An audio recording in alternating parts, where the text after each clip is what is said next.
Well, good evening, everyone, and welcome to a very special show for the Brian Crombie Show on Saga 960 tonight. I have the incredible honor of interviewing tonight Hazel McCallion. Hazel McCallion is, as undoubtedly lots of you know, the former mayor of Mississauga, an incredibly long-serving and wonderful mayor who really built Mississauga into what Mississauga is today. She's received numerous different accolades over the year, and for me, the biggest honor I've ever had is that she called me her friend. She appointed me at one point in time to be chair of the Mississauga Summit and the Western GTA Summit. I had the honor of meeting with her not every week, but quite frequently as we talked about what was happening in Mississauga. And I had the honor of serving as the president of the Mississauga Arts Council, another organization that she was instrumental in founding. Hazel, you're going to be 100 years old in a very short 2 weeks. Tell me, what does that feel like? Really not any different. It's interesting. Staying at home as I do, like we all have to do, you do sit down and reflect on different things that happen. And what I'm getting is a lot of calls from people that, especially people that lived in Mississauga and moved away. And some of them I remember when they say, I'm Paul Luke. I lived in Streetsville. Well, I don't remember Paul Luke at all. But anyway, he called. He's now in Stayner, Ontario.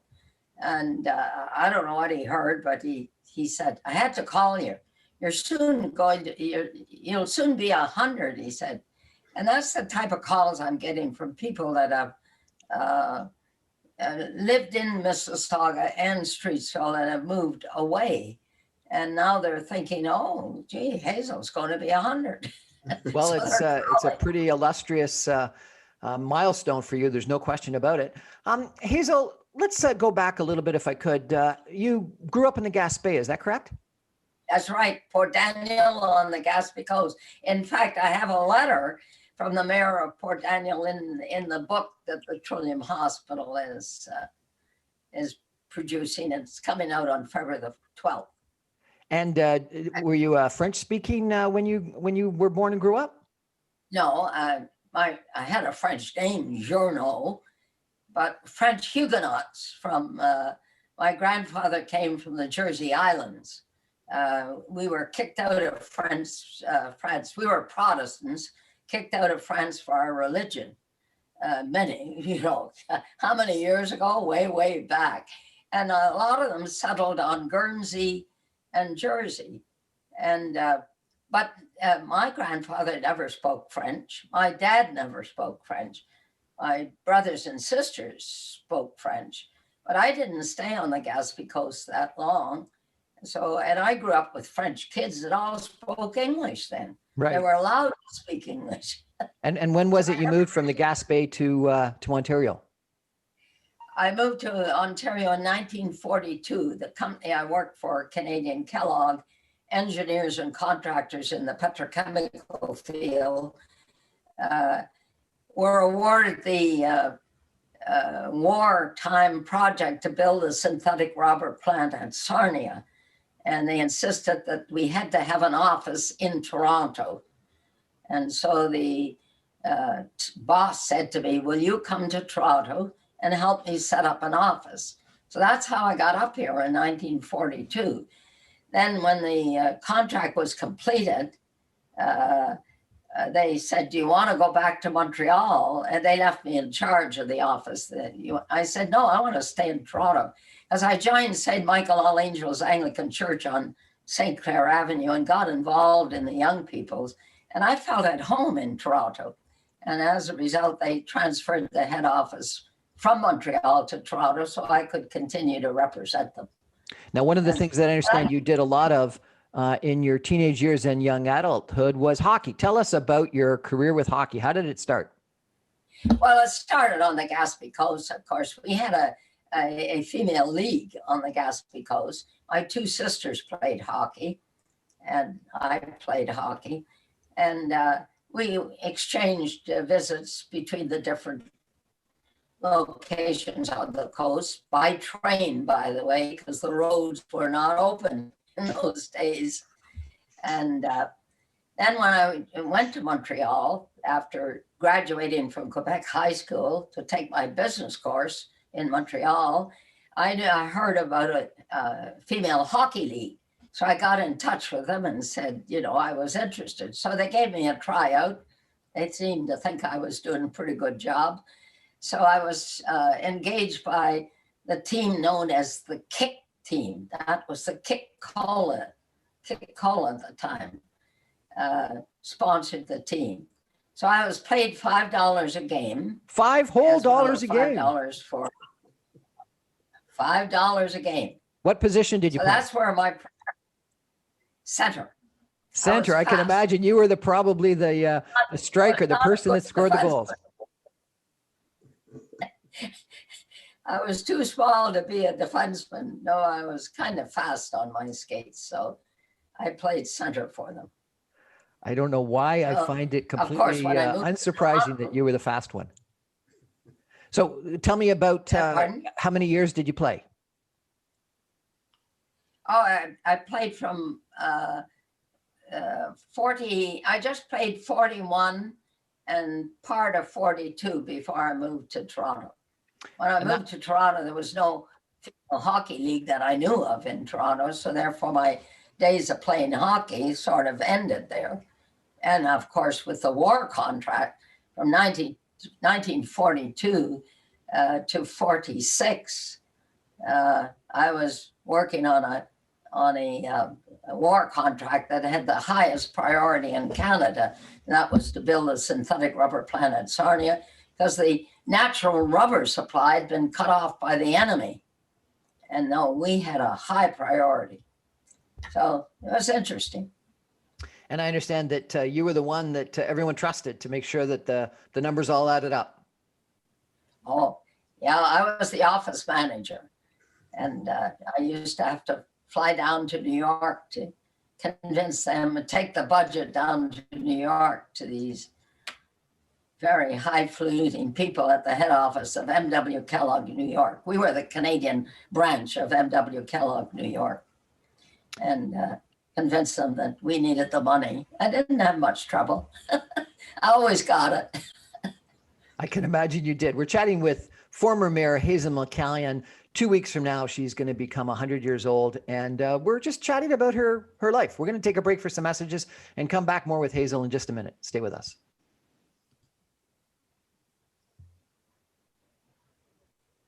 Welcome back to the Brian Crombie Radio Hour on Saga 960. What an unbelievable honor it is for me tonight to interview Hazel McCallion. Hazel McCallion in 2 weeks is going to be 100 years old. And she is the former mayor of Mississauga, as many of you know. She's actually, I believe, Hazel, the former mayor of Streetsville as well, were you not? That's right. Yeah, it's hard to get it in. Nobody remembers that I started my career as deputy reeve of Streetsville in 1968, was appointed reeve in 1979, and in 69, and in 1970 ran for the town of Streetsville and was mayor from 70 to 73 when regional government came along. And people don't remember that. I got it in the book. I even have a picture of me as mayor of Streetsville in the Trillium book, because everybody knows I've been mayor of Mississauga, but my beginning was the mayor of Streetsville, 1970 to 73. And we took Streetsville into the city of Mississauga, debt-free, by the way, and took them in with a fire engine that could look after high-rise apartments. And the very day after the city of Mississauga was formed, they stole our fire engine and took it down to Cooksville because the town of Mississauga did not have a fire engine that could look after high-rise apartments. And we had one in Streetsville because the two apartments on the main street of Streetsville was 7 stories. And we felt that with 7 stories, you need a high-rise fire engine. Can you believe that? I can't. It's in the book, of course, that Bob Bria wrote. I understand that you initially were opposed to the amalgamation of all the different towns in Mississauga to create Mississauga. Is that correct? Yes, very much opposed. Bill Davis will remember that well, because we invited him to Streetsville one night, to the Streetsville Arena. I think he got out alive. That's all I can say. He remembers it well. In fact, I got to tell you that the mayor of Brampton invited me the night that they presented the key of the city to Bill Davis. And every time Bill Davis was at a function that I was in attendance, he would say, you know, she would have never been mayor of Mississauga if I had not brought in regional government, which is true. So I said, Bill, I want to thank you for creating regional government, and therefore mayor of Streetsville, and the Streetsville community could take over Mississauga and build it into the 6th largest city in Canada. Not bad, eh, for a small community. So it was a takeover of Mississauga by Streetsville. But I initially understood that the reason why you didn't want it is because you felt Streetsville was such a tight community and you were worried that Streetsville would lose some of that community feel. But you created a community feel across Mississauga, did you not? Yeah, we were concerned. We did a boundary study. We ordered a boundary study by a professional company to see how Streetsville could expand, because we were surrounded by the town of Mississauga.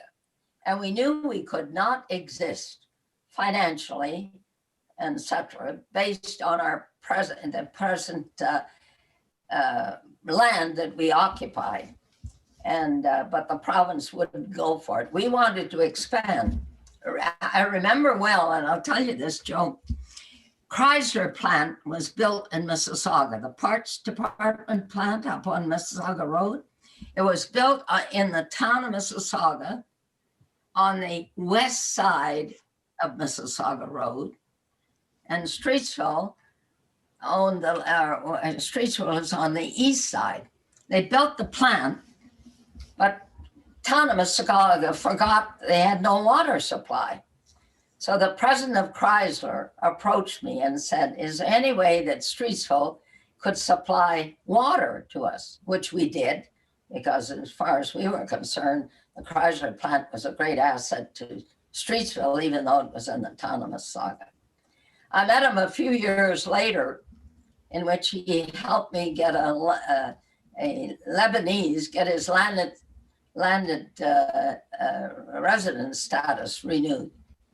He was assistant to the Minister of Immigration in Ottawa. Can you believe it? I walked into his office and he said, gee, I haven't seen you for a long time, but I remember when you gave us water. I said, water? And then he said, the Chrysler plant. Oh, some interesting studies, I can tell you, interesting. Now, when Mississauga was created, you weren't mayor initially, but you ultimately became mayor. And I understand that you were perceived as one of the reformers against the establishment at that time. Is that correct? Very much so. We knew that Mississauga was not well run. The town of Mississauga. We were concerned about the relationship between the developers and the town. And I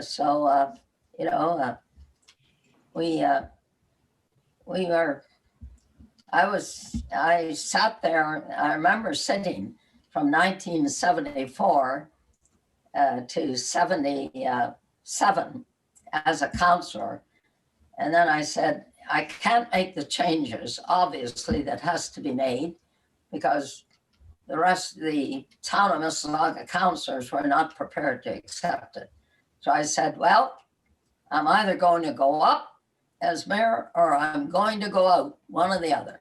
And that's how I decided to run for mayor in 1978. And tell us about that election. Who was your opposition? Ron Searle. He was the mayor at the time. Yeah, Mayor Dobkin defeated Chick Murray, and Dr. Dobkin became the first mayor, and then Ron Searle defeated Dr. Dobkin, and then I was the third mayor to defeat Ron Searle. And that was quite a close election, I understand. It was the closest election of almost all the elections you've run in. Yeah, very close. I think I won by 12,000 votes. And then the next election, Ron Searle ran again, and then I think I defeated him very, very badly. I remember 60,000 votes. What was the big issue in that election? Was it reform versus the establishment? Reform versus the establishment and management. See, I took Streetsville in debt-free. And, my whole approach was good management, that you got to run the municipality like you run a business, but there are certain things you can't do in running, using the business approach, but you can apply a lot of business principles to government. That's the problem today, that there's a lack of the business approach. Value for tax dollar, giving the people an opportunity to have their voice. I mean, that was something very, very important. All those things are so important. Common sense. Now, you were elected in 1978 by only 3,000 votes, but in 1979, the Mississauga Trail derailment occurred, and I think that you became renowned across the country, if not across the world, for how well you handled that emergency. And I think that after that, you were unassailable as a leader. Tell us a little bit about that derailment. How did you find out about it? I went to bed about 10:30 that night, and my son woke me up and said, "Mom, I think the city hall is blown up." He got up on the roof of our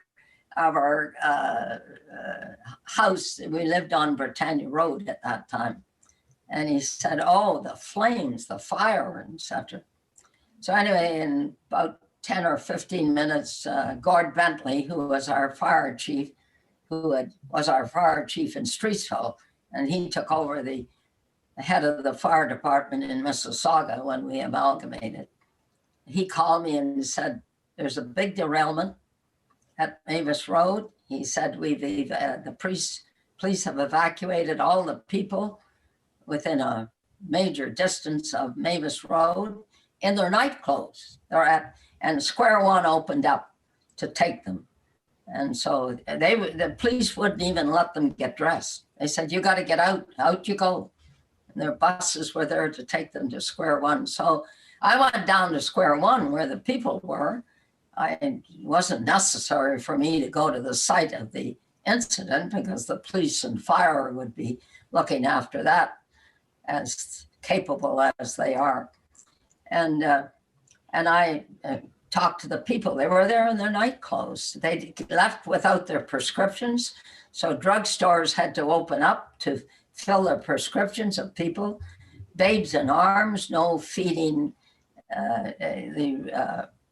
Drugstores provided the food for the babies, etc. It was quite an operation when I think of it. The largest peacetime evacuation in Canadian history, I understand. In North America at the time. In North America. The next one that took over is that big flood in Florida or down south in New Orleans, maybe? Katrina? Yeah.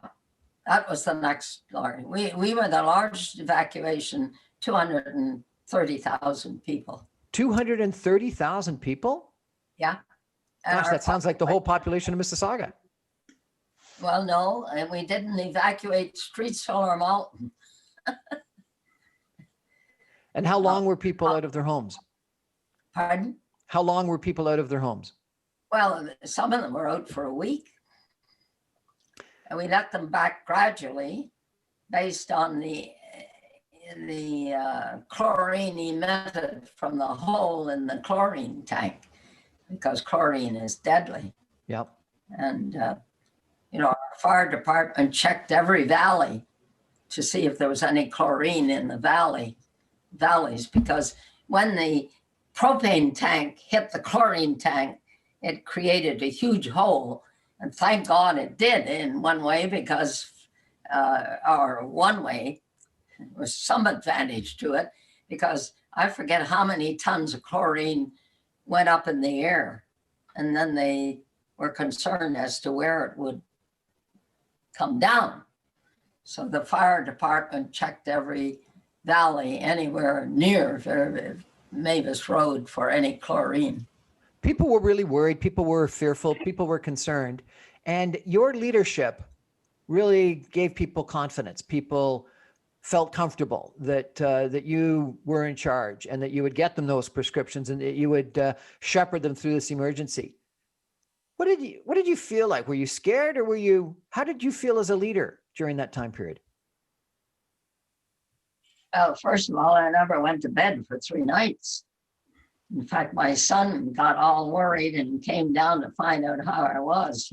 Paul, he was really upset as to whether mother had never come home after she had to go to square one. No, I had, it's a team approach. Gord Bentley was the fire chief. Erskine was the OPP commissioner. Roy McMurtry came out. The police chief.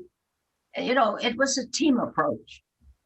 No one, you got to work together. The province came. We finally, with a call I made to Dan Masankowski, I really tore him off, because they had sent nobody from Ottawa down to help us with this major derailment, which the railways report to the federal government. They don't report to the provincial government.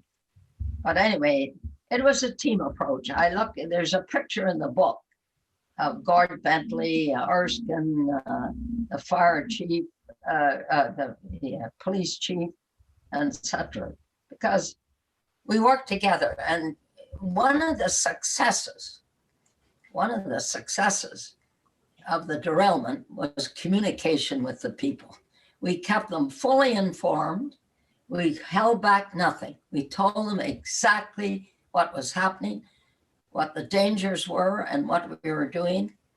And in fact, we followed the press to make sure they were not highlighting or exaggerating the situation. So we had somebody follow the press, both the printed press and the TV and radio, to make sure that the communication with the people.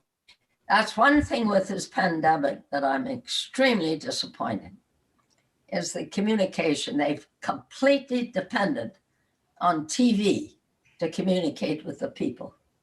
I have not received one piece of literature in my home, and I'm sure you folks haven't, telling me what I should be doing or shouldn't be doing. During an election, you're snowed with literature coming to your house, and there's been nothing. Not everybody is sitting watching TV. I think they're out working. I think a lot of people, drivers of the bus operations and the people of the cities, are out working. They're not sitting watching TV. And the politicians have completely on TV and the medical profession to provide the information to the people. Is that not right? I think you're completely right. And I do think that the leadership that you showed, the transparency and the communication in 1979 earned you the title Hurricane Hazel. And I think that you are a great example to politicians and to leaders worldwide.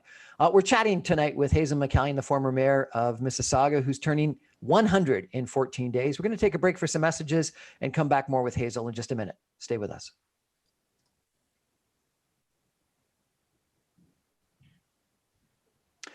Welcome back to a unbelievably interesting interview that I'm enjoying tonight with Hazel McCallion. Hazel McCallion is the former mayor of Mississauga. She's won so many different awards. I couldn't possibly mention them all. And my biggest honor is that I consider her a friend, someone that I admire, someone who I've had the opportunity to dine with on numerous occasions, and someone who's waved her finger at me and told me what we should be doing from a political standpoint at different times. And so it's been a wonderful honor getting to know you, Madam Mayor, Madam Former Mayor, Chancellor, whatever your right title is, over the years. Let me go back a little bit, if I could, Hazel.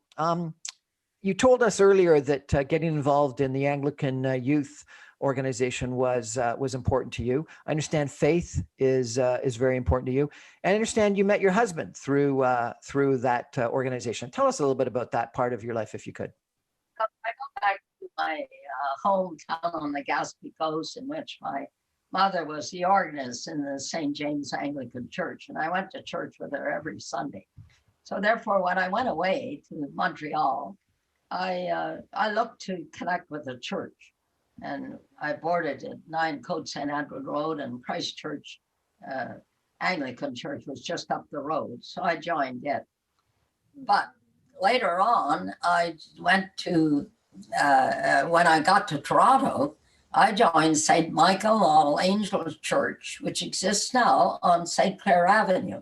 I boarded with a United Church family, and she said, "You're an Anglican. You got to go down to St. Michael All Angels and join the Young People's Association." So I did. And I say that's one of the reasons why I wanted to stay in Toronto, was because of my association with the young people at St. Michael All Angels.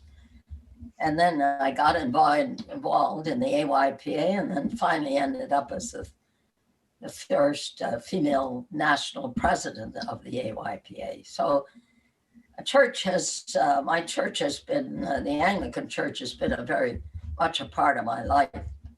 I was business manager of the Living Message, a women's national magazine of the Anglican Church, put it on a sound financial basis. It was having financial trouble. So I built it out and got it on a sound financial situation. So the church has been very much a part of my life. And then you met your husband through that organization?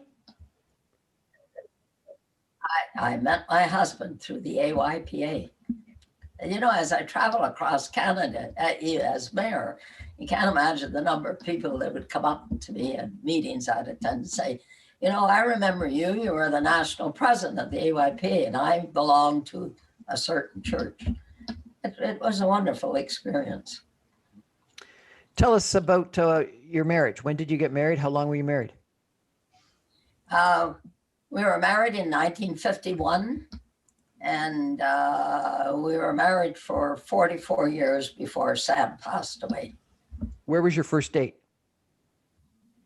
First date was at an AYPA deanery meeting in Toronto.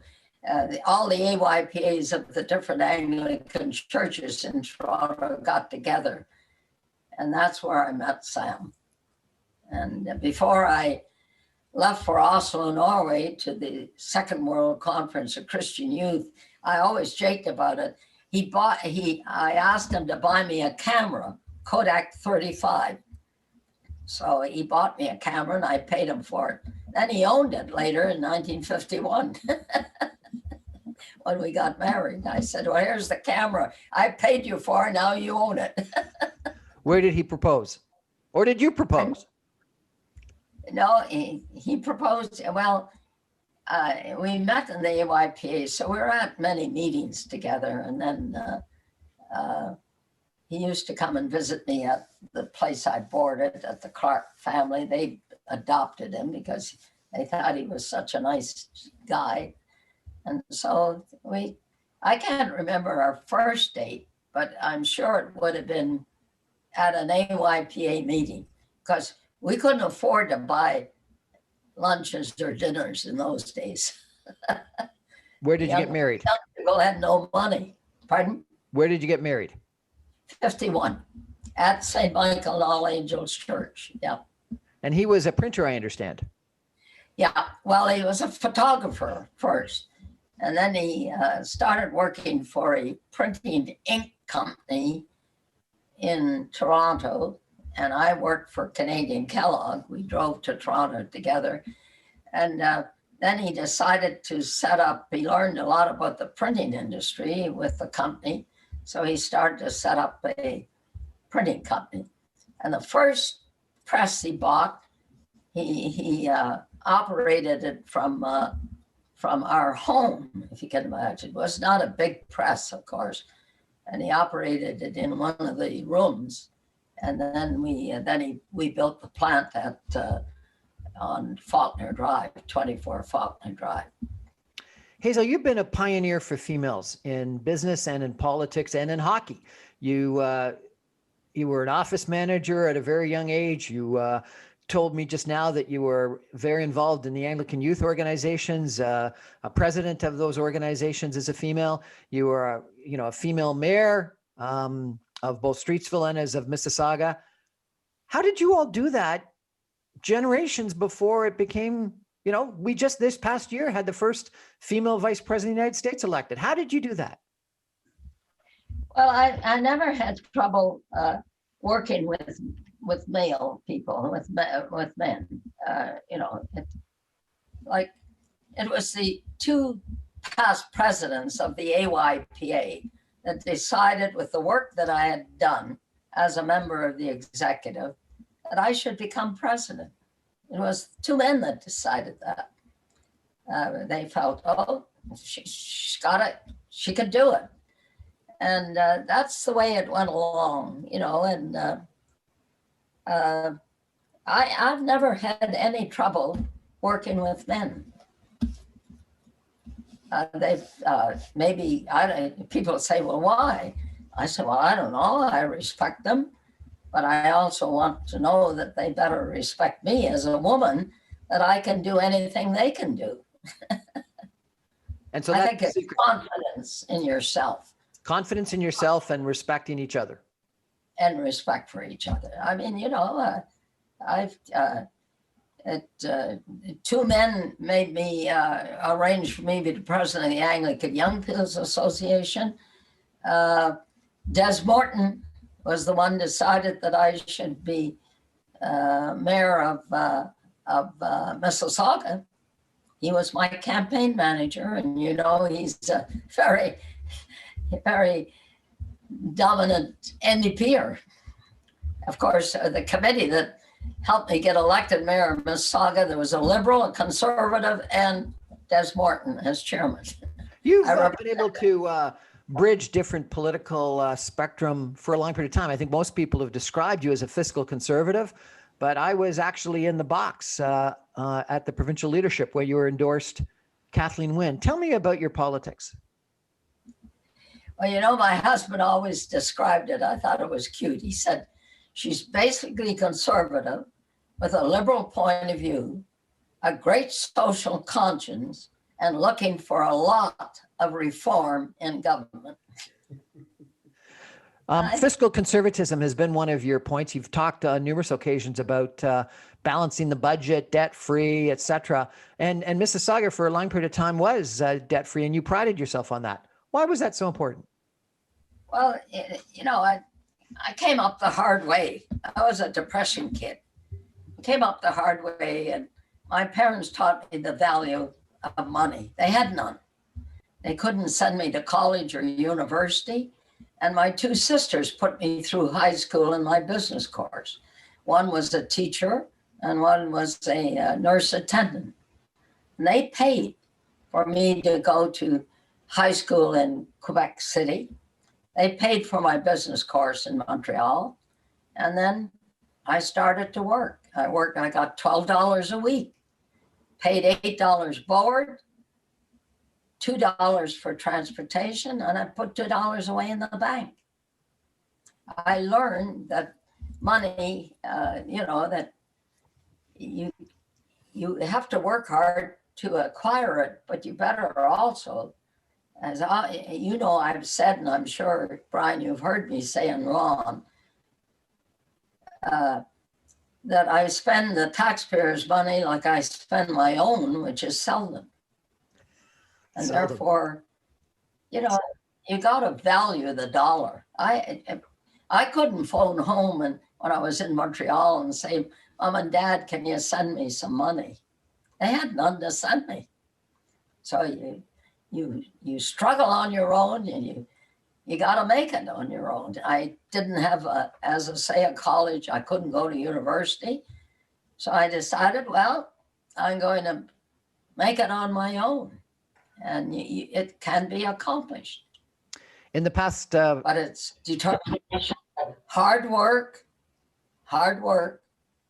giving a lot of time, and the people that help you along the way.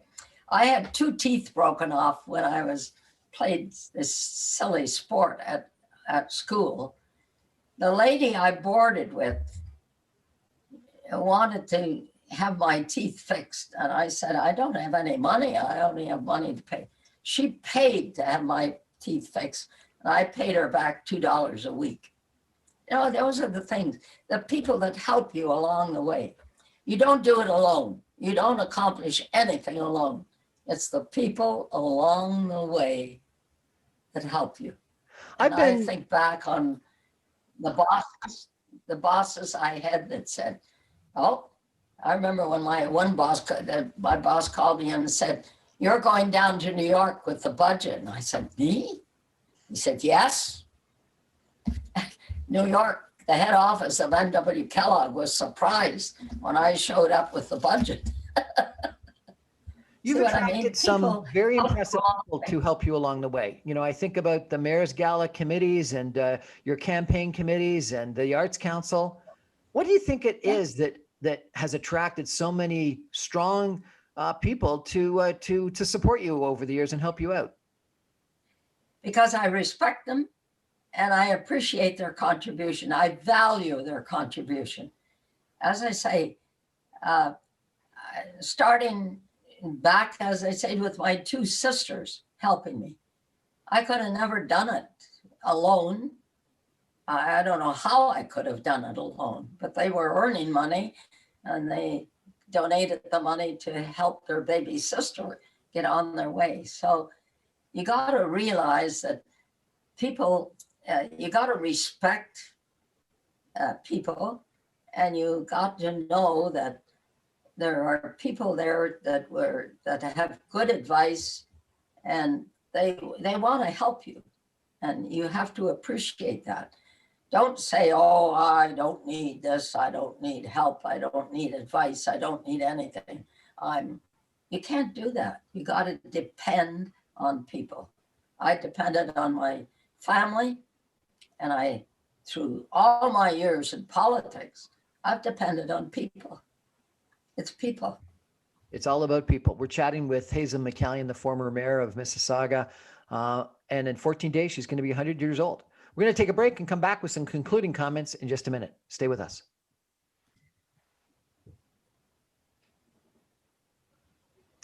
Welcome back. What a fascinating evening chatting with Hazel McCallion, the former mayor of Mississauga. Hazel, was it 36 years that you were the mayor? 36? Well, and 3 years as mayor of Streetsville. So that's 39 as a mayor. And I was reading a report of you when you were 90 that said that you were physically active and your cognitive abilities were excellent. You're 100 or almost. What's the secret to your success in health and intellect? Well, you know, I am asked that question so often. I think it goes back to my childhood. I think it has a lot to do with it. I grew up on a farm. We were well fed as kids. We didn't have new clothes. I used to look at the Eaton's catalog and just say, oh my, all those beautiful things that I can't have. But, you know, I knew I couldn't have them. That was it. I think I've always been active. As, you know, I played baseball, I skied, I tobogganed, I skated. I think good exercise and good food has a lot to do with your health in future years. I mean, I didn't know what a hamburger was till I moved to Montreal. So I never had exercise, any good food, but there's got to be something about, what you're doing in the community and other stuff to keep the brain working so well. Oh yeah. Well, I always wanted, my mother taught me, she was a very proud person. She was a fantastic singer and a pianist. And she was a nurse who graduated from the Montreal General Hospital in 1901. And she taught me to have great pride in yourself. She always said that cleanliness was next to godliness. The other thing she taught me, never tell a lie, because you never have to remember. She taught me so many things that I look back on. And we were so fortunate to have such a wonderful mother, because we wasn't a hospital within 100 miles of our home. And we had only one doctor in the town, and he was an alcoholic. So that wasn't very helpful. So we had a nurse to bring up the family. And so she believed in activities. She believed in good food. I ate a lot of fish, I can tell you, when I was a kid, and loved it. Right out of the water into the frying pan. It was so fresh. Homemade bread, unpasteurized milk. Hazel, you lived through the Depression. You lived through and led us through the train derailment. You've managed through the financial crises in the last several decades. People are getting tired of this pandemic. People are getting tired of things. What would you say to everybody right now? How do you get through this current situation? I think it's unfortunate that a certain percentage of people, maybe not large, are not following the regulations. I think we've allowed people into the country should have been cut off long ago. That brings the virus into the country, and especially the new type of virus that we are facing. And vaccine, one thing that I have to say to you and Ron, we got to become as a country more independent of things from other countries. Vaccines should have been in Canada, manufactured right here at the GlaxoSmithKline plant up the road and the AstraZeneca plant. We got to become independent of imports. And that's one thing I like about Doug Ford, that he talks about becoming independent of other countries providing us with what we need. You don't have to take over the world's supply of vaccine, but isn't it unfortunate with all the pharmaceutical companies we have in Mississauga, and there's quite a few, that we have not provided a vaccine in our own country. Well, I interviewed someone just last week whose office is here in Ontario in Brampton, and a manufacturing plant in Quebec City, and their vaccine is in phase 2, and they're hoping to get approved by the summertime. And they've got a very large supply agreement with the federal government. So I think some of that's happening, but regrettably not as quickly as we'd like. Hazel, if there was a young girl, a young female listening today who dreamt of being you, who dreamt of being mayor of a big city, what would you tell her? Well, first of all, she has to have confidence in herself. You have to develop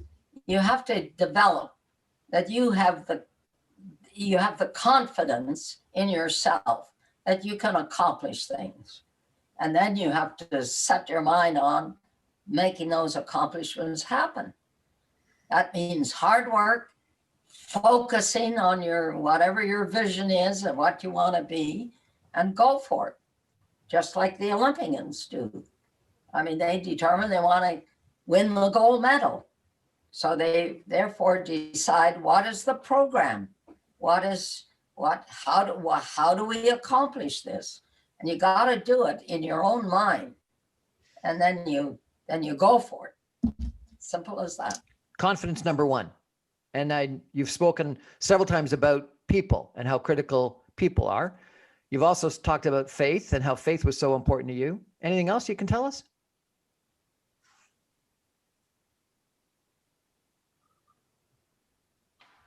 confidence, people, faith? The arts have been critically important to you. How come the arts have been so important to you, Hazel? I think we lost. Well, I think you look at a city and how do you create a community, which the city is a community. You got to make sure that all the needs of the community, arts, sports, hospital care, community facilities, libraries, schools, universities, colleges, you create a community and you say, what makes up a community so people can live in it and appreciate it and get involved in it and play a major part in developing it. You got to have a vision of a community. I'm so happy that Joe McCarthy, the farmer who came to me way back and said, we need another hospital. He visited me at my home on Britannia Road. He said, Hazel, we need another hospital. Thank God we have the Credit Valley Hospital with this pandemic. I don't know what we would do without it. Think about it. So you have to have a vision of what are the priority needs of a community. Healthcare is extremely important. That's why I chose the trillium to raise the monies to rebuild the Mississauga Hospital, because it's antiquated and it needs to be rebuilt.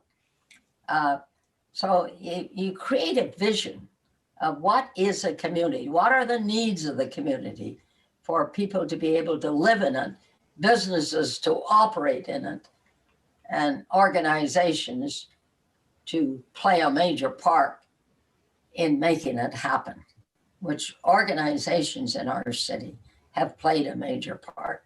You have to have vision, no question.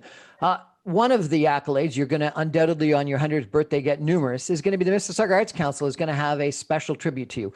Ron Duquette with the Mississauga Arts Council. Tell us about this tribute. Yeah, well, I think it could best be described as a mini documentary, because we're going to take a look at Hazel right from birth through to retirement and pick out the salient points along that road, part of her career and growing up. So we're going to be incorporating that into the show. We've got 13 different performances, everything from opera to jazz to blues to rock, a dance routine. We've got spoken word. So we've covered almost the full gamut, if you will, of arts in the city. And we brought together just some fabulous performers. We're so blessed in this city to have the kind of talent that we do. And then finally, we're going to have tributes coming in from all over the place. And I'm not going to mention them all because I want Hazel to be surprised. But there are going to be some pretty incredible tributes coming in that evening. And I think she'll enjoy hearing them. And remind us when it is and how do we log into it? Yes, it's going to be on February the 14th, Hazel's birthday, Valentine's Day, Hazel McCallion Day in Ontario, 7:30 in the evening. So have a nice early dinner and then sit back and plug that TV in and watch the show. And you can log in. It's a virtual show. You can log in on Facebook or YouTube by simply going to the Mississauga Arts Council website, and you'll be able to link on there. Hazel McCallion. The Japanese Cultural Center is delivering me a Japanese dinner on my birthday at 5:00 that day. Hazel McCallion, in advance, happy birthday. Thank you so much for joining us. That's the Brian Crombie Radio Hour for tonight. Good night, everybody. Good night, Hazel, and happy birthday. Good night.